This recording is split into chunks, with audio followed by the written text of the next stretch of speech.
Hello everyone, this is Lubna Safi, Assistant Professor in Commerce and Management. I am going to teach statistics subjects for the BCom, MCom, BBA, MBA and BCA student as well as for the UGC NET aspirants.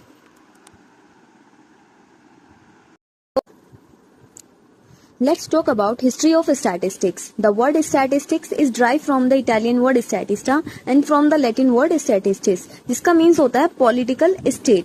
Early time में statistics की help से किसी भी एक particular country में या किसी particular state में रह रहे लोगों की इंफॉर्मेशन को गैदर किया जाता था. किस काम के लिए? पॉलिटिकल पर्पस के लिए. जैसे लोगों की एक ही पर्टिकुलर कंट्री या एक पर्टिकुलर स्टेट में जितने भी लोग रह रहे हैं उनकी इकोनॉमिक और सोशल कंडीशंस को गैदर करने के लिए स्टैटिस्टिक्स का यूज किया जाता था. जैसे किसी उस स्टेट में या उस कंट्री में जो लोग रह रहे हैं वो कितनी अर्निंग करते हैं, कैसे वो स्पेंड करते हैं, कितना वो अपने हेल्थ पे एक्सपेंडिचर करते हैं और क्या उनकी वेल्थ का स्टेटस है, ये सभी चेक करने के लिए स्टैटिस्टिक्स की हेल्प से इंफॉर्मेशन गैदर की जाती थी. तो अर्ली टाइम में स्टैटिस्टिक्स को सब्जेक्ट ऑफ किंग भी कहा जाता था और साइंस ऑफ किंग भी कहा जाता था. The father of statistics sir Ronald Aylmer Fishers को फादर ऑफ स्टैटिस्टिक्स के नाम से जाना जाता है क्योंकि इन्होंने बहुत बड़ा रोल प्ले किया था स्टैटिस्टिक्स को डेवलप करने के लिए. उसी तरह Prashanta Chandra Mahalanobis widely recognise as the father of Indian statistics. Mahalanobis को फादर ऑफ इंडियन स्टैटिस्टिक्स कहा जाता है. Now the meaning of statistics. It is the science of calculations. Statistics को कैलकुलेशंस की साइंस बोला जाता है. This involves collecting and studying these number. हम क्या करते हैं, इसमें डेटा को कलेक्ट करते हैं और फिर उस पर स्टडी करते हैं टू ड्रॉ द कॉन्क्लूजन, ताकि हम एक कॉन्क्लूजन को फाइंड आउट कर सके. Examples. Statistics indicate that 60 crore people of India have a smartphone. Statistics ये डिफाइन कर रही है कि इंडिया में 60 करोड़ पीपल स्मार्टफोन यूजर्स हैं. अब ये मुझे कैसे पता चला कि 60 करोड़ पीपल स्मार्टफोन यूजर्स हैं? मैंने पहले डेटा कलेक्ट किया होगा और डेटा पे कलेक्ट करने के बाद स्टडी की होगी. स्टडी करने के बाद मुझे ये फाइंड आउट हुआ, मुझे ये कंक्लूजन निकला कि इंडिया में almost 60 crore people smartphones user है. And the second example is 2000 to 2020. Sales of a particular product of the company shows increasing pattern. एक कंपनी जिसका पर्टिकुलर प्रोडक्ट की सेल्स है वो इंक्रीजिंग पैटर्न पे शो कर रही है. ये भी हम किसकी हेल्प से फाइंड आउट कर सकते हैं? ये पैटर्न को स्टैटिस्टिक्स की हेल्प से हम लोग ये फाइंड आउट कर सकते हैं. Now we are going to discuss about the features of statistics. First one is numerically expressed. Statistics में जो भी डेटा अवेलेबल होता है, जिस भी डेटा पे हम स्टडी करके फाइंड आउट करते हैं अपने कॉन्क्लूजन्स को, वो न्यूमेरिकली एक्सप्रेस करते हैं. यानी कि कोई नंबर्स होगा लाइक 4, 2, 3, 7, इस टाइप्स के कोई नंबर्स में हम न्यूमेरिकली एक्सप्रेस करते हैं. यानी कि जो भी कैलकुलेशंस करेंगे वो न्यूमेरिकल डेटा पे होगा और उससे हम उसको एक्सप्रेस भी करेंगे तो numerically. One is aggregates of facts.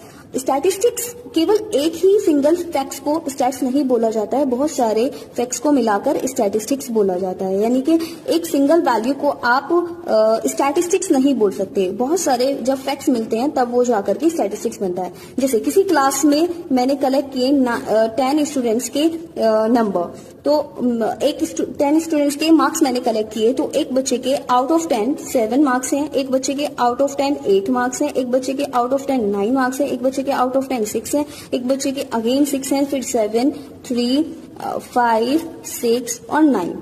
ये 10 स्टूडेंट्स के मार्क्स इस तरह से मैंने कलेक्ट किए तो ये बन जाएगी स्टैटिस्टिक्स. लेकिन अगर मैं वही सिंगल एक फैक्ट्स की बात करूं, जैसे एक बच्चे के जो मार्क्स हैं वो कितने हैं 9 है, तो इस एक सिंगल वैल्यू को आप स्टैट्स नहीं बोल सकते, बल्कि एक जो कलेक्टिव फैक्ट्स होंगे उसी को ही हम स्टैट्स बोलते हैं.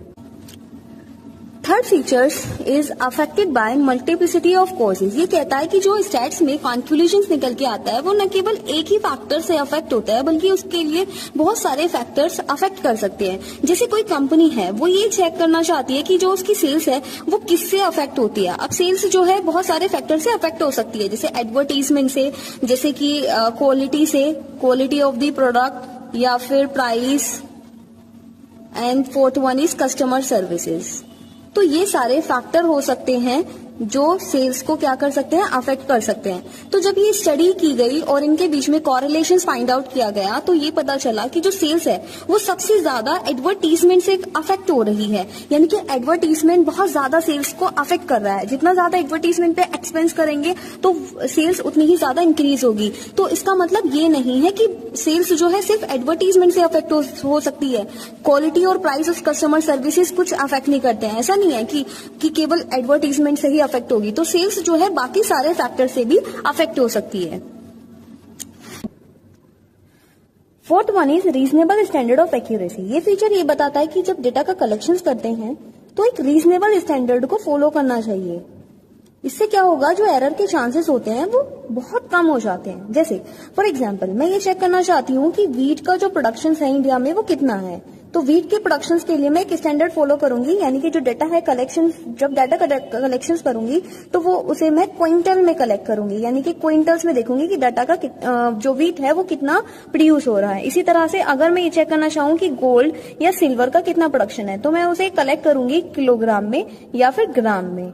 तो ये रीजनेबल स्टैंडर्ड बताता है कि जब आप डेटा कलेक्ट करोगे तो एक प्रॉपर आपको रीजनेबल स्टैंडर्ड को फॉलो करना होगा। इससे आपके रिजल्ट में, आपके जो डेटा कलेक्शंस में एरर के चांसेस है वो बहुत कम हो जाए।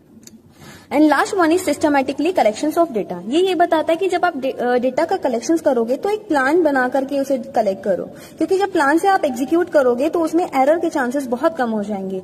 तो जब डेटा का कलेक्शंस करेंगे तो वहां पे एक सिस्टमैटिकली एक पूरा प्रोसीजर जो है उसको फॉलो किया जाएगा।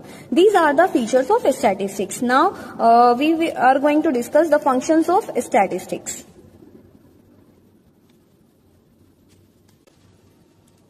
First function is condensation. जब हमारे पास बहुत ज्यादा डेटा अवेलेबल होता है तो उसको अंडरस्टैंड कर पाना थोड़ा मुश्किल होता है। तो हम उसको इजी बनाने के लिए with the help of pie chart या एनी काइंड ऑफ चार्ट हम उसको अंडरस्टैंड करते हैं। जैसे फॉर एग्जांपल ये एक पाई चार्ट है और एक पाई चार्ट में मैंने ये डिस्क्राइब किया कि जो 70 हाउस होल्ड है, 70 हाउस होल्ड का मैंने एक पाई चार्ट बनाया और मैंने देखा कि वो किस तरह से अपने एक्सपेंडिचर करते हैं। जैसे जो जितने भी ये हाउस होल्ड है, 70 हाउस होल्ड है, 40% ये अपनी एजुकेशन पे खर्च करते हैं, 30%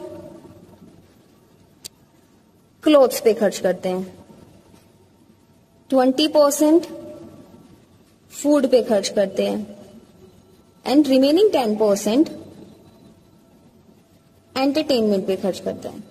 तो ये पाई चार्ट हमें इजीली अंडरस्टैंड कर सकते हैं और ये पता कर सकते हैं कि किस तरह से हाउस होल्ड जो है अपना एक्सपेंडिचर कर रहे होते हैं। तो ये बड़े डेटा को, एक बड़ी पिक्चर्स को एक छोटे पिक्चर्स में कन्वर्ट करके उसको इजीली अंडरस्टैंड किया। Second main function is comparison. इसमें पास्ट के डेटा को कलेक्ट करके और प्रेजेंट के डेटा को कलेक्ट करके कंपैरिजन किया जाता है कि अगर पास्ट से प्रेजेंट तक कोई फ्लक्चुएशंस हुआ है, कोई वेरिएशन आया है तो क्या रीजन रहा है इसके फ्लक्चुएशंस में या वेरिएशंस में। तो स्टैटिस्टिक्स का मेन फंक्शन ये भी है कि ये कंपैरिजन करता है, पास्ट के डेटा को कलेक्ट करेगा और प्रेजेंट के डेटा से कंपैरिजन करके रिजल्ट्स को फाइंड आउट करेगा।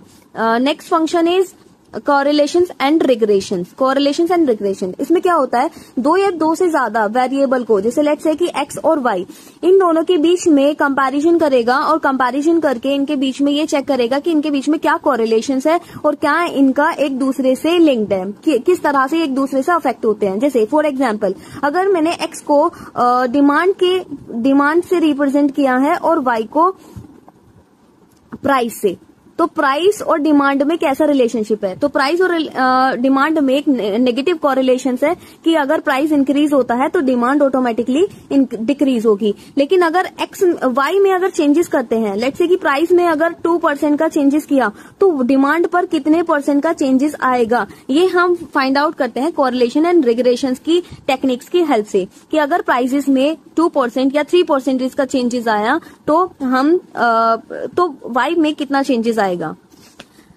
Next function is correction.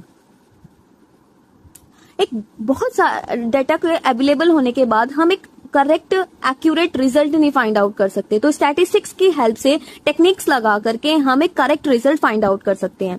Next function is formulations of policies. इसमें क्या होता है कि जब हम स्टैटिस्टिक्स की हेल्प से कुछ रिजल्ट फाइंड आउट करते हैं तो गवर्नमेंट या कोई बिजनेस या कोई इंडस्ट्रीज या कोई फैक्ट्री अपनी पॉलिसीज को फॉर्मुलेट कर देती है अपने जो भी उन्होंने रिजल्ट फाइंड आउट किया है। तो इस फंक्शंस में क्या होता है कि with the help of statistics tools कोई भी गवर्नमेंट या कोई भी इंडस्ट्रीज फैक्ट्रीज बिजनेस ये सभी अपनी पॉलिसीज को फॉर्मुलेट कर देते हैं on the basis of the result. Next one is forecasting for the future.